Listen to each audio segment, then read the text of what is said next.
18h, bonjour, à l'antenne Benjamin Ratichot. Je suis aujourd'hui en compagnie de Gauthier Bouchet. Bonjour Gauthier.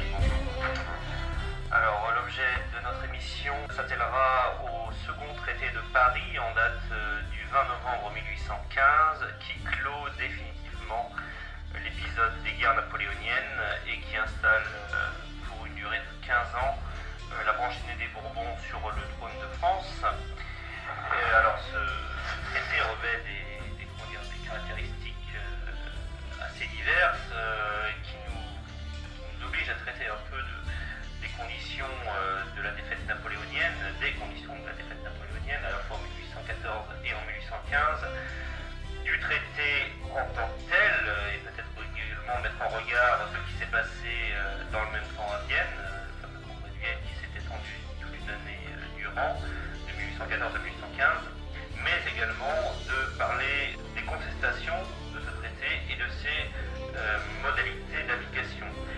Alors, il me semble peut-être assez juste d'introduire cet épisode en parlant de la fin de Napoléon Ier. Napoléon Ier qui est un avatar tout à fait inédit dans l'histoire de France.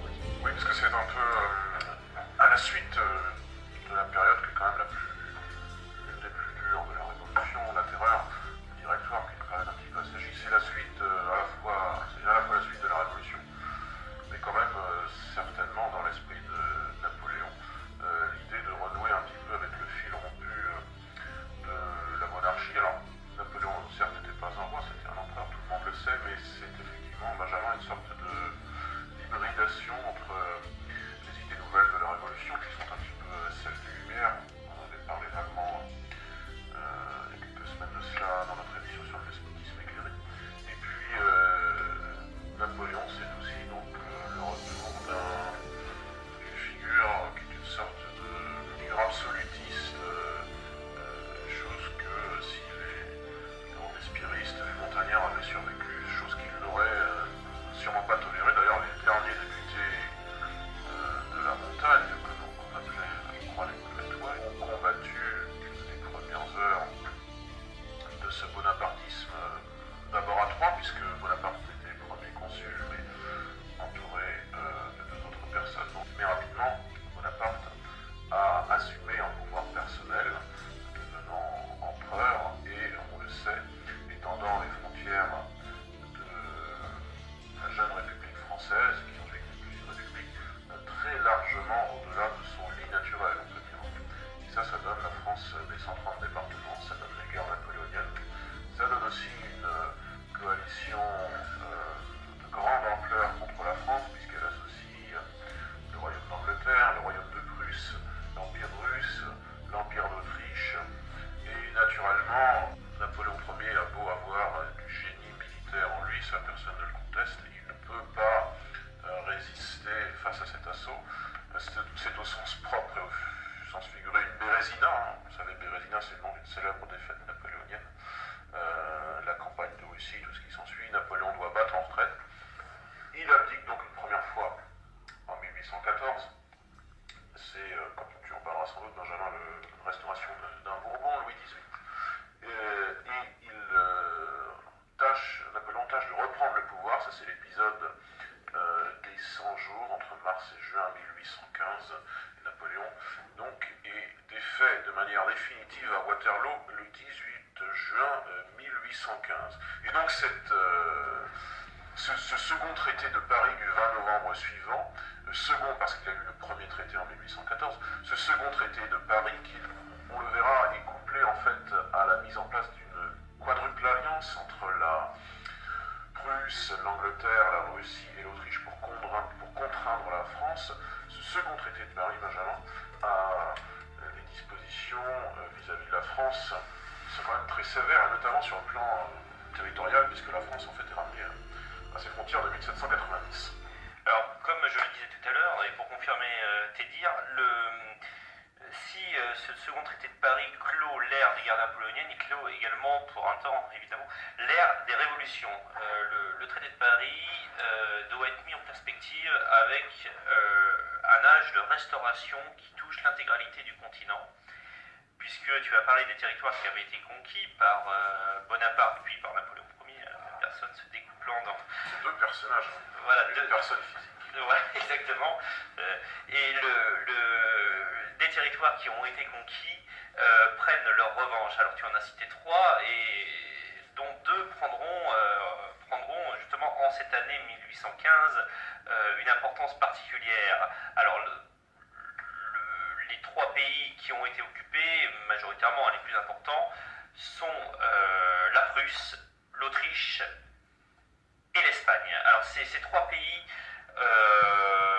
donc ont à leur tête des souverains de différentes dynasties, les Hohenzollern protestants et luthériens à Berlin, les Habsbourg ultramontains et catholiques à Vienne, et le tsar orthodoxe le Bourbon catholique lui également, Ferdinand VII à Madrid. On pourrait rajouter la Russie qui n'avait pas été envahie au sens administratif du terme, il n'a jamais été régi par la France, mais son territoire a été quand même violé lors de la campagne de Russie de 1812. Alors ces 3 pays, donc si on en rajoute la Russie, ces 4 pays ont une revanche à prendre sur le vent de l'histoire révolutionnaire qui a secoué l'Europe depuis le début de la Révolution. Et ces souverains de ces États ont besoin de renforcer leur légitimité. Et cette légitimité, ils vont la renforcer sur le dos de l'État qui, selon eux, est fautif de ces chamboulements européens. Et cet État, c'est la France. Puisqu'il faut bien comprendre que pour les alliés, c'est-à-dire les coalisés qui ont vaincu Napoléon à la fois lors des campagnes de France de 1814 et de 1815, il n'y a pas de différenciation particulière entre la France et Napoléon. La France est fautive. Et c'est vrai au point que l'idée de restaurer la monarchie légitime en la personne de l'héritier Louis XVIII est une alternative qui ne sera prise que très tard, sous l'influence de Talleyrand, avec un appui important du tsar Alexandre Ier. Donc c'est très important de comprendre que ce vent de restauration qui s'abat sur le continent et qui prendra les traits du traité de Paris et de la quadruple alliance concerne tous les États européens qui ont été envahis par Napoléon, à l'exception de la France, dont la restauration des Bourbons n'est pas la priorité. Oui, effectivement, c'est pas une priorité pour les nouveaux puissants de l'Europe. Il y a effectivement cette confusion un petit peu à dessein entre la figure de Louis XVIII et la figure de Napoléon Ier. Tout ça dans l'esprit des vainqueurs, c'est la France au final, et c'est la France coupable d'avoir laissé faire sur son sol une révolution un quart de siècle plus tôt. Une sorte de mépris, de dédain pour Louis XVIII qui est également alimenté par toutes les caricatures qui circulent sur ce roi obèse, en exil permanent,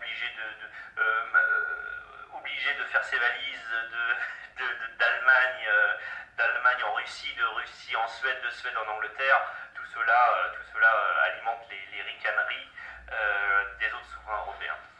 Oui, puis je pense que même pour les vainqueurs, moi j'en suis certain, il y a de l'estime et du respect pour Napoléon, enfin, et de la crainte évidemment. Alors que Louis XVIII, c'est, et on le verra, selon la formule historiographique consacrée, c'est le roi qui revient dans les fourgons de l'étranger. Donc il y a une sorte de condescendance pour ce qui est une petitesse même à côté du règne de Louis XVI. Et puis Louis XVIII, c'est plus quelqu'un de tout jeune après tout. Il doit avoir, je pense, à peu près 60 ans à l'époque. Il est né en 1755, donc 60 ans exactement. C'est 60 ans exactement, donc c'est non plus quelqu'un qui est tout jeune, en tout cas pour les standards de vie de l'époque. Donc cette restauration en France, elle est factuelle, enfin elle est à minima. Et puis les vainqueurs verront bien que par ailleurs, ça n'est pas forcément synonyme de pacification, parce que les royalistes, naturellement, je ne sais pas si c'est naturel, ça peut se comprendre humainement, chercheront à se venger des républicains et des bonapartistes avec ce phénomène que l'on connaît bien de la terreur blanche, notamment dans le midi de la France. Alors ça, je pense, Benjamin, que c'est après, pour le coup, oui, c'est quand la monarchie est véritablement instaurée définitivement, donc après la chute définitive de Napoléon, et surtout un autre paramètre qui doit être pris en compte, c'est la victoire d'une chambre ultra-royaliste, la fameuse chambre introuvable aux élections législatives de 1815, qui dépasse un peu les directives gouvernementales de Louis XVIII. On est au-dessus. C'est la frange qui est soutenue à la fois par monsieur, le futur Charles X, et son fils cadet, le duc de Berry, puisque le fils aîné, le duc d'Angoulême, est un peu plus libéral. Cette frange-là est majoritaire à la Chambre des députés et impose au pays des mesures réactionnaires, des standards vindicatifs dont le Midi de la France va être le théâtre. Donc les vainqueurs ne verront bien qu'en plus d'avoir tâché de mettre en place un nouvel ordre en France, ça n'empêche pas finalement les troubles sociopolitiques qui sont en fait à l'initiative des anciens proscrits, de ceux qui ont perdu depuis la Révolution et qui tâchent de revenir en force politiquement, notamment les royalistes face aux bonapartistes. Donc ça ne donne pas tout ça une très bonne image de la France, ça ne dit pas aux vainqueurs que la France est une puissance fiable sur le plan diplomatique, sur le plan politique. On la soupçonne toujours d'être un petit peu instable. On verra d'ailleurs des déclarations de certains des vainqueurs, notamment le premier britannique Castlereagh, qui qualifie vraiment la France de nation perdue par la Révolution, et on peut estimer, selon lui, qu'il n'y a rien à attendre de ce qui fut avant la Grande Nation. Pour revenir de manière détaillée sur le second traité de Paris, et ce qui a précédé, c'est-à-dire la fin du traité du Congrès de Vienne, un congrès dont on a dit, je crois, en introduction, qu'il ne s'était pas, il a duré un an, il ne s'est pas arrêté quand il y a eu les 100 jours, il continuait tranquillement à suivre son cours. De manière révélatrice, Napoléon a été vaincu le 18 juin 1815, mais les futurs vainqueurs se concertent dès avant la bataille, dès avant le combat final, et le 9 juin, donc 9 jours avant, alors que le sort des armes n'est pas complètement déterminé, il y a ce que l'on appelle l'acte final du congrès de Vienne, qui naturellement est au bénéfice direct des 4 vainqueurs. Alors ces 4 vainqueurs, on les a rappelés succinctement, ce sont donc l'Empire russe, le Royaume de Prusse, l'Empire d'Autriche et le Royaume-Uni, qu'il nous faut bien présenter dans le détail pour savoir de quoi on parle, et de quoi on parle notamment dans ce jeu de chaises musicales territoriales qui va concerner quasiment tout le continent européen, puisque en gros les 4 vainqueurs, et les petits vainqueurs aussi comme la Suède, qui est un acteur marginal, vont gagner les territoires en annexant les anciens territoires de ce qu'a été l'Empire français, et puis aussi des jeux de tractation entre des puissances qui perdent des territoires. Il y a des centres de gravité politique comme ceux de la Prusse qui se déplacent. C'est assez complexe à comprendre, on vous l'expliquera d'ailleurs avec une ou plusieurs cartes. Concernant la Russie, un historien comme Éric Anceau rappelle à juste titre dans un premier tome de son introduction au XVIIIe siècle, c'est un bon manuel d'histoire qui date de 2003, que la Russie s'ancre plus nettement en Europe, puisqu'elle conserve la Finlande, qui était préalablement une possession suédoise, ce qui lui donne naturellement un contrôle direct de la mer Baltique, qui est naturellement quelque chose de très stratégique. Même chose concernant sa prise de la Bessarabie sur l'Empire ottoman en 1812.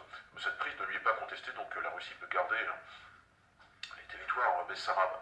Son acquisition par ailleurs de la Prusse polonaise lui permet de joindre ces territoires occidentaux, donc complètement à l'ouest, et de créer ex nihilo un royaume polonais fantoche qui est dirigé par le frère du tsar lui-même. Concernant alors il faut dire que la Russie, on dit que la France est la Chine de l'Europe à l'époque. C'est bien sûr vrai, 29 millions d'habitants c'est beaucoup, mais la Russie c'est quand même 47 millions d'habitants, pour un territoire qui est éminemment plus grand bien sûr, mais ça donne une petite image de la puissance démographique des Russes. Concernant la Prusse, elle renonce donc à ses possessions polonaises au profit de la Russie, on vient de l'indiquer, mais en compensation, elle recouvre la Postnanie, qui est dans la région de l'actuelle Poznan, et elle reçoit, la Prusse, la Poméranie suédoise, ce qui fait donc que son centre de gravité glisse vers l'ouest et que la Prusse agrandit sa superficie, donc sa population. En gros, elle passe de 190 000 km² en 1789 à 280 000 en 1815. Concernant l'Autriche, inversement, l'Autriche gagne en compacité, elle devient plus compacte, puisqu'elle renonce à la Souabe, elle renonce aux Pays-Bas belges, qui de toute manière sont beaucoup trop éloignés de son centre de gravité pour qu'elle puisse les défendre politiquement. On verra peut-être comment évoluer la Belgique et l'actuelle Hollande. Ça deviendra en fait un état tampon pour contrôler la France. France au nord-est. L'Autriche, enfin au nord, l'Autriche retrouve toutefois le Tyrol qui est pris à la Bavière, la région de Salzbourg et la Galicie polonaise, à l'exclusion toutefois de Cracovie, qui est une république.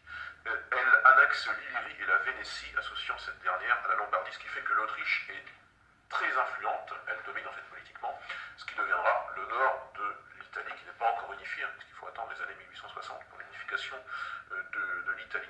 L'Autriche à l'époque, c'est aussi une puissance importante, à 24 millions d'habitants à peu près. Le Royaume-Uni, complètement à l'inverse des trois puissances précédentes, n'a pas d'ambition en particulier en Europe, hein, mais il recouvre toutefois le royaume de Hanovre, il conserve le contrôle d'Heligoland aussi, qui est une île au nord de l'Allemagne. Je pense que le Royaume-Uni dominera Heligoland, me semble-t-il, jusqu'en 1890, ensuite c'est cédé à l'Allemagne. Alors Heligoland a été pris en 1807, et puis le Royaume-Uni, qui est une puissance maritime, hein, chacun le sait, une thalassocratie, une puissance qui domine sur les mers. Le Royaume-Uni contrôle désormais Malte ainsi que les îles Ioniennes, ce qui lui donne une capacité de projection stratégique très importante en Méditerranée. Le Royaume-Uni contrôle aussi les Antilles et les différentes Guyanes qui ont été prises, qui à la France, qui à l'Espagne notamment. Puis à la marge, donc, ce petit vainqueur, ce petit grand qui est la Suède, tient à la Norvège, qui a été prise sur le Danemark. Le Danemark en est indemnisé, entre guillemets, par l'annexion du Holstein et du Lauenbourg. Ça, je pense, c'est pas très loin du Luxembourg actuel. Et en gardant le Schleswig, le nord de la Saxe, la Westphalie, la Rhénanie et la Sarre. C'est bien compliqué à comprendre tout ça. C'est vraiment, Benjamin, un jeu de chaise musicale. Alors je vais continuer ce petit jeu de chaise musicale en parlant des états qui sont un peu moindres. Alors déjà en rappelant, puisque c'est là d'où viennent les souverains actuels de Suède, que c'est l'ancien maréchal de Napoléon, Bernadotte, qui a eu une crise politique et royale qui s'est déclenchée après l'assassinat de Gustave IV en Suède à la fin de la Révolution française, et Bernadotte donc a pris le pouvoir, et justement l'une des conclusions de ce traité de Vienne a été la mise sur le trône de Suède de Bernadotte, qui a donc fait entrer la Suède dans une dynastie, Bernadotte, dont le roi actuel Charles XVI est encore un descendant. Alors les États moindres, on peut parler peut-être des Pays-Bas, donc ils se sont libérés, il est vrai, de la menace espagnole sur les provinces belges qui ne sont pas encore la Belgique, qui sera constituée. La Belgique sera constituée lors de sa révolution en 1830. Je parlais de l'Espagne tout à l'heure. L'Espagne rétablit sa monarchie absolue avec Frédéric VII, alors une monarchie absolue qui est affaiblie, avec toutes les indépendances qui ont eu lieu durant la période napoléonienne en Europe. Et bien, toute une série d'États se sont constitués indépendants en Amérique du Sud. On songe à la Bolivie, on songe au Venezuela, à la Colombie. Donc c'est une puissance déclinante d'autant plus que 10 ans plus tard, le duc d'Angoulême sera obligé d'intervenir pour rétablir Ferdinand quand Cadix imposera une constitution à ce même Ferdinand VII. Situation annexe au Portugal, où Marie II de Bragance est restaurée, mais là également le Portugal est une puissance aux abois. En 1811, elle a perdu le contrôle du Brésil, qui est devenu un empire indépendant. En Italie, la situation est encore plus complexe, notamment dans le royaume des deux Siciles, contrôlé par les Bourbons, et qui avait été le théâtre de conflit entre l'Angleterre et la France. Ferdinand Ier est restauré. Sont restaurés également tous les souverains du nord de l'Italie, notamment les Bourbons dans le Grand-Duché de Parme. Donc il n'y a aucune avancée dans l'unité italienne, si ce n'est le royaume du Piémont, le royaume de Savoie, le royaume du Piémont, qui récupère à la suite du traité de Paris de 1815 Chambéry, et permet donc de constituer un État continu entre les Savoies actuelles, la Savoie de Chambéry, la Savoie d'Annecy, et le territoire de Turin. Donc cet État est enclavé entre la France et la Toscane. Donc voilà, donc, tous ces petits États également restaurent leur souverain. dynasties, etc. Donc ça constitue, au-delà des grandes puissances dont on a parlé, une phase de restauration, qui ne sera chamboulée véritablement qu'avec les révolutions de 1830 et le printemps des peuples de 1848. Oui, parce que le 19e siècle est vraiment le siècle des révolutions. On le sait, même ça continuera de manière parcellaire en 1871 en France. Mais vraiment des troubles politiques continus qui font que forcément les frontières sont un petit peu complexes à comprendre et qu'elles changent beaucoup. Et puis il faut aussi... Non, tu as dit que l'Espagne était une puissance déclinante, mais sacrément déclinante, parce que quand même l'Espagne c'est la première puissance au monde au XVIe et XVIIe siècle en gros.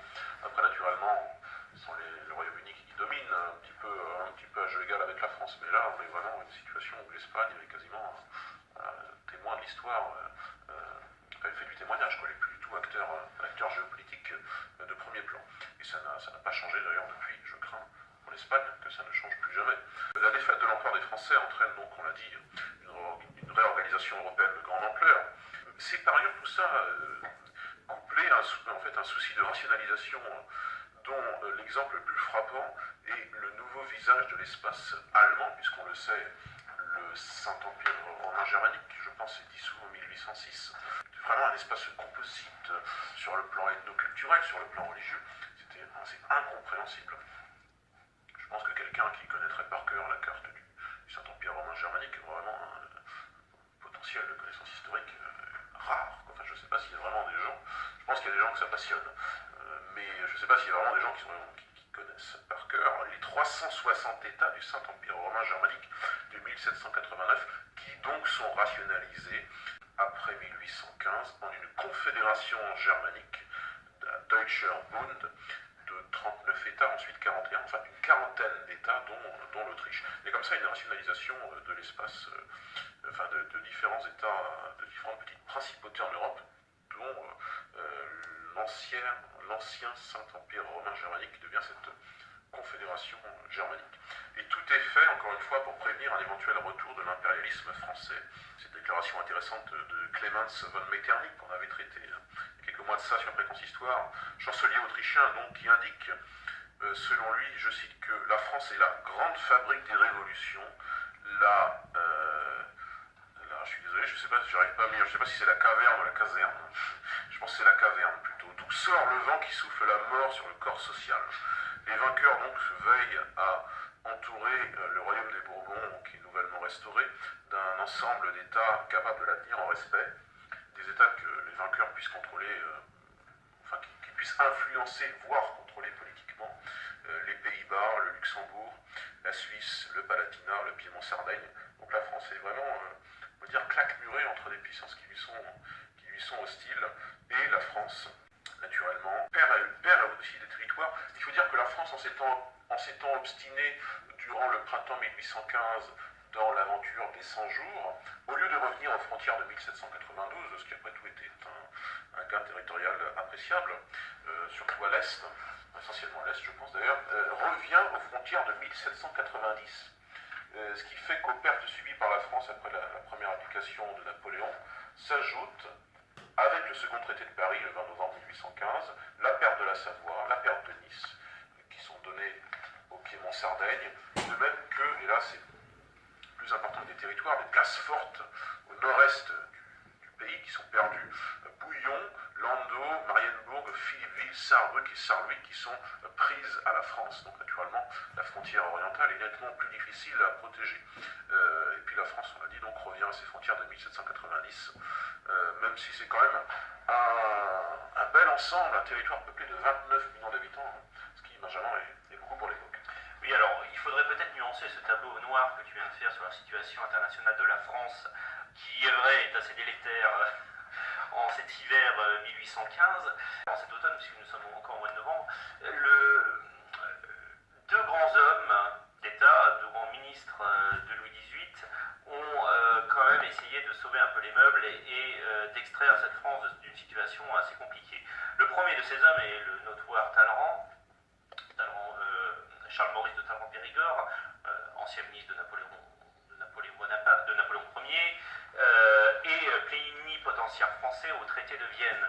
Et on peut dire que c'est lui qui a sauvé un peu malgré la perte de ces territoires au traité de Paris de novembre 1815, il a quand même réussi Talleyrand à faire en sorte que les territoires les pays qui ont bénéficié d'avancées territoriales ne le fassent pas au contact de la France. Je m'explique. Parce que si la Russie parvient à s'emparer de la Pologne russe et de mettre, donc, comme tu l'as excellemment dit, le frère d'Alexandre Ier sur ce trône, si la Suède étend son influence à l'ensemble de la Scandinavie territoriale, ce n'est pas vrai pour la Prusse. Ce n'est pas vrai pour la Prusse puisque cette confédération germanique a, sous l'influence de Talleyrand, l'immense avantage pour la France de ne pas constituer un État unique, avec une constitution unique, aux portes de la France. C'est si vrai qu'au contact du territoire français, il n'y a qu'une fine bande de la Rhénanie prussienne qui englobe la ville de Cologne, qui touche le territoire français. Le Luxembourg est indépendant, bien qu'étant membre de la Confédération germanique, est un grand-duché indépendant, tout comme le grand-duché de Bade, que les Alsaciens connaissent bien puisque c'est la frontière, le land actuel, le Bade-Württemberg, qui est limitrophe de l'Alsace, Freiburg, Kiel, Baden-Baden. Et toutes ces petites principautés permettent à la France de ne pas être en contact avec la Prusse, qui bien sûr sort évidemment grandi des épisodes napoléoniens. Tout comme ces principautés allemandes qui garantissent une sûreté française, ce rôle est aussi assumé par cet tampon dont je parlais tout à l'heure de la Savoie, qui sépare les appétits autrichiens de la proie française. Et alors ça c'est la première œuvre, c'est l'œuvre de Talleyrand qui sauve les meubles et garantit la sérénité et la sûreté des frontières orientales françaises. Le deuxième homme qui est important et qui prend, après la signature de ce traité, une grande importance, c'est le duc de Richelieu, qui est un lointain descendant, pas direct, je rassure les auditeurs catholiques, du cardinal de Richelieu, qui a été, sous l'Empire, obligé de s'exiler, bien entendu, qui a été gouverneur d'Odessa, vous savez, cette grande place forte sur la Crimée, sur la mer Noire en Crimée, qui sera célèbre après en 1905, notamment par la révolte du Potemkin.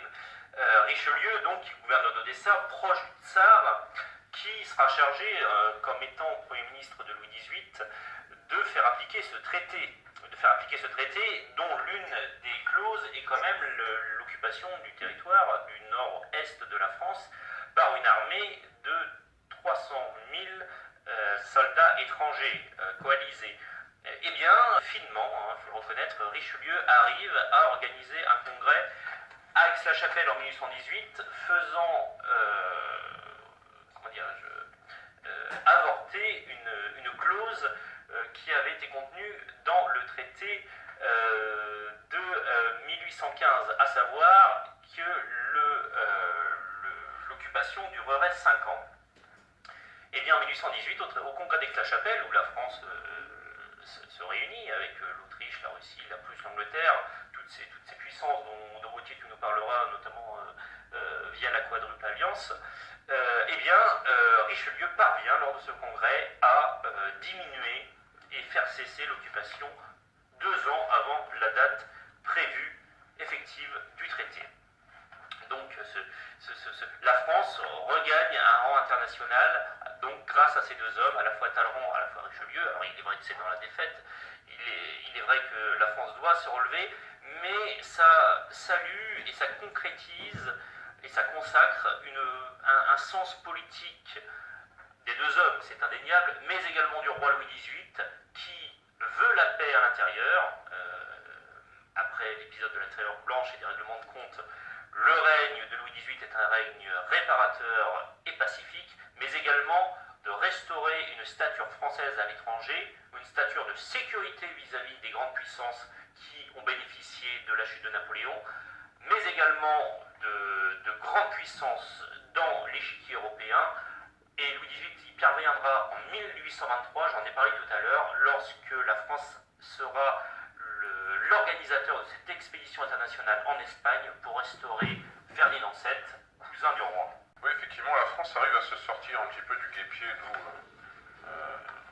les vainqueurs pensaient pouvoir la confiner en 1815. Parce qu'elle arrive progressivement à redevenir comme cela un acteur géopolitique important, avec donc cette quadruple alliance, notamment, enfin, surtout la Sainte Alliance, mais d'abord la quadruple alliance, qui est signée donc le même jour que le second traité de Paris, le 20 novembre 1815, donc qui associe le royaume d'Angleterre, l'Empire d'Autriche, le royaume de Prusse et l'Empire russe.